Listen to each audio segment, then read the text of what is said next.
pessoal! Aqui é a professora Ana Márcia e na aula de hoje vamos estudar as mudanças na Europa feudal, mudanças que vão se dar a partir do século XI, certo? Vamos lá?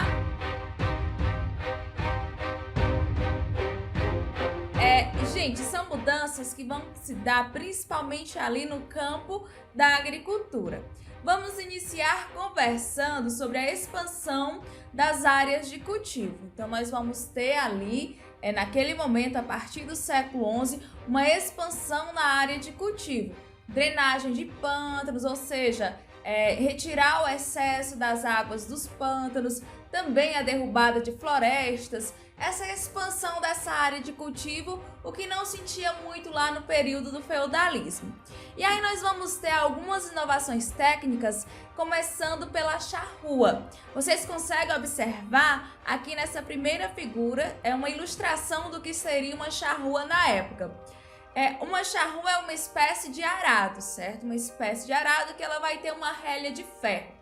E eu acho que vocês sabem bem que o arado ele prepara a terra para o cultivo, certo? A charrua ela tinha essa finalidade de retirar os nutrientes que estavam mais abaixo e trazerem para a superfície da terra. Também preparar a terra para receber a água, para absorver melhor a água. E aí nós vamos ter na letra B, vocês vão conseguir identificar a rotação trienal, certo? Era um sistema de cultivo trienal. Vamos analisar então essa imagem. No primeiro ano vocês conseguem observar que onde tem a letra A está laranjinha. Vamos supor que ali tenha um cultivo de trigo. Ok, entendi. No segundo ano eu não vou repetir aquele cultivo, certo? No segundo ano aquela terra ela vai estar descansando, vai estar se recuperando.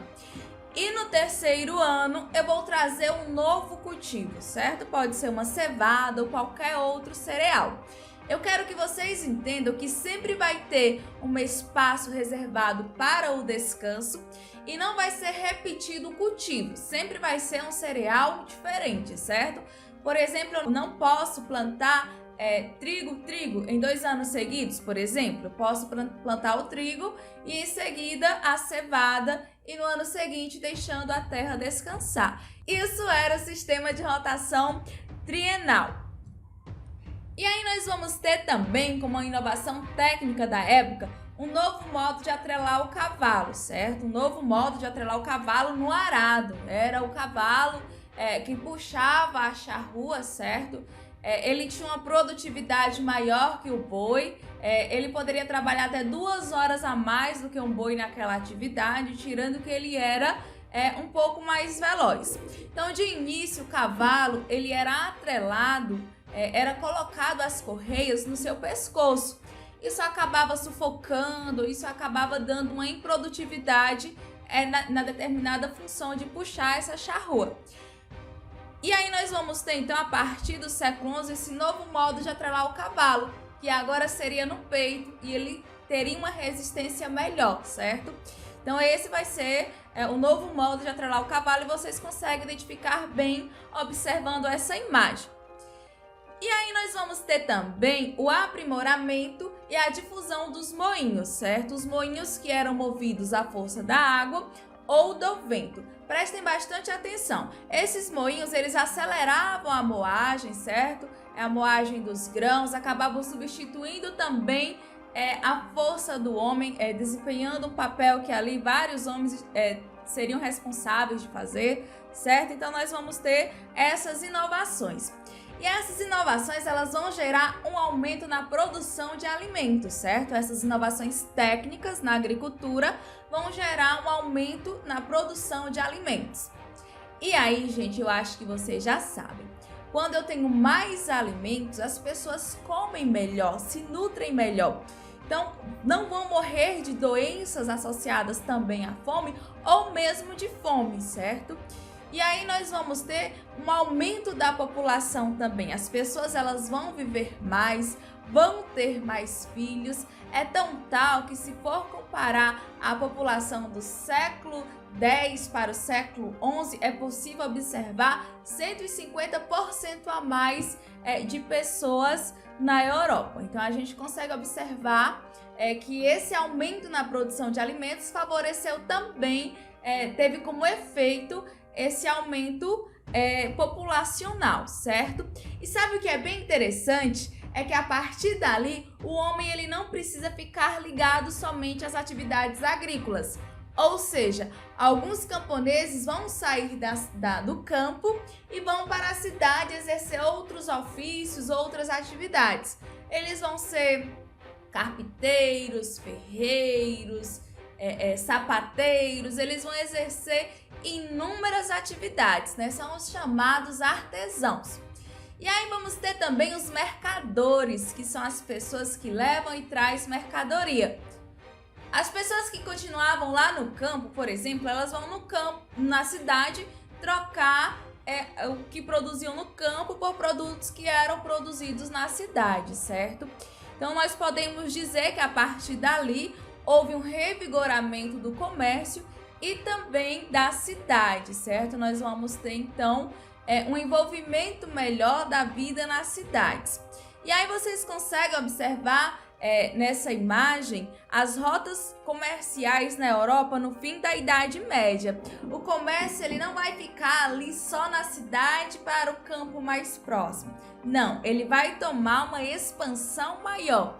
Então nós vamos ter comércios até mesmo da Europa com o Oriente, as cidades italianas, né, Gênova, Veneza, por exemplo, elas tinham uma relação comercial com o Oriente, com as especiarias lá do Oriente.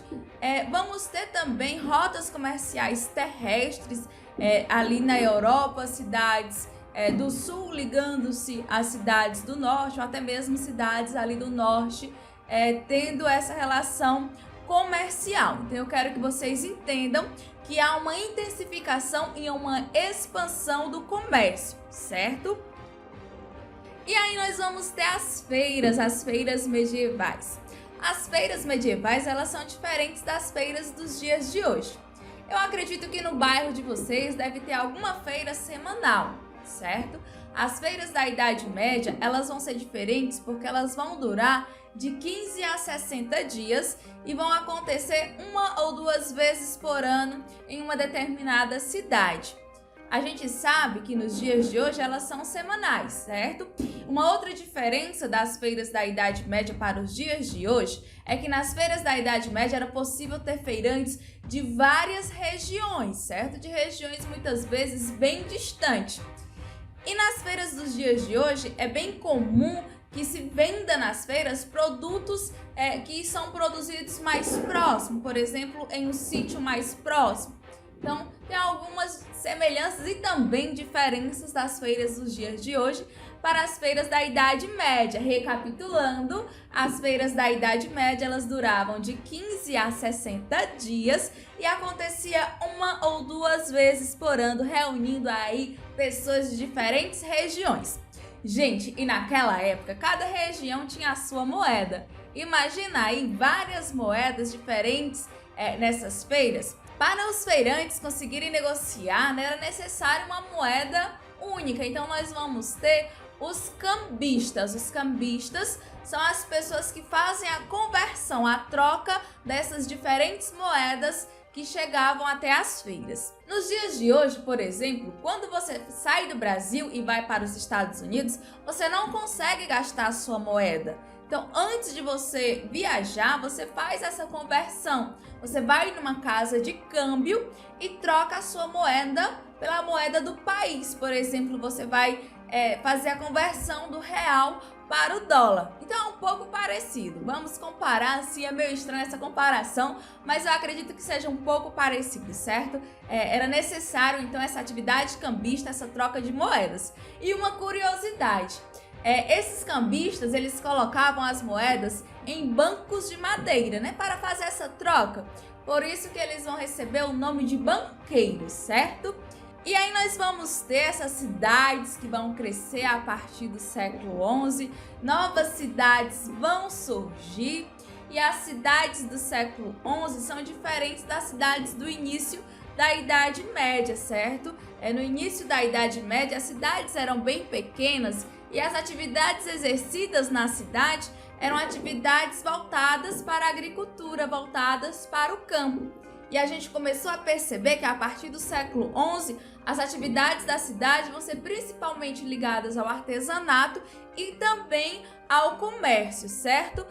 As cidades elas vão surgir ali em torno das feiras, às margens dos rios ou até mesmo em torno de um castelo de um nobre.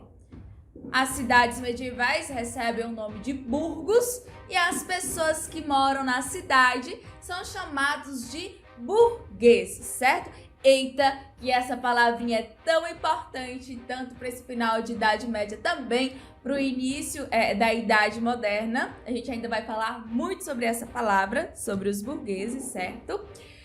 Gente, essas cidades, elas estavam ali em terras ou de nobres ou de bispos, e as pessoas da cidade, elas tinham que pagar impostos, né? E além disso, elas tinham que trabalhar e exercer outras atividades para os donos da terra, sejam obras públicas, seja trabalhar nas terras dos donos dessa cidade. E aí, essa cidade ela vai querer se libertar, as pessoas daquela cidade elas vão querer uma autonomia maior. Mas, professora, como que eles vão conseguir essa autonomia? Eles acabam fazendo algumas rebeliões, certo? Para conquistar essa liberdade, essa autonomia da cidade, ou eles compram uma carta de franquia, né? Uma carta que dá autonomia a essa cidade. E aí depois eles escolhiam entre eles algum líder, principalmente comerciantes ou banqueiros, para exercer essa liderança na cidade, certo? Gente, então, hoje começamos a estudar essas mudanças que vão se dar na Europa a partir do século XI e daqui a pouco vamos ter outros vídeos dando continuidade a esse assunto. É isso, pessoal. Até o próximo vídeo. Um beijão e tchau, tchau.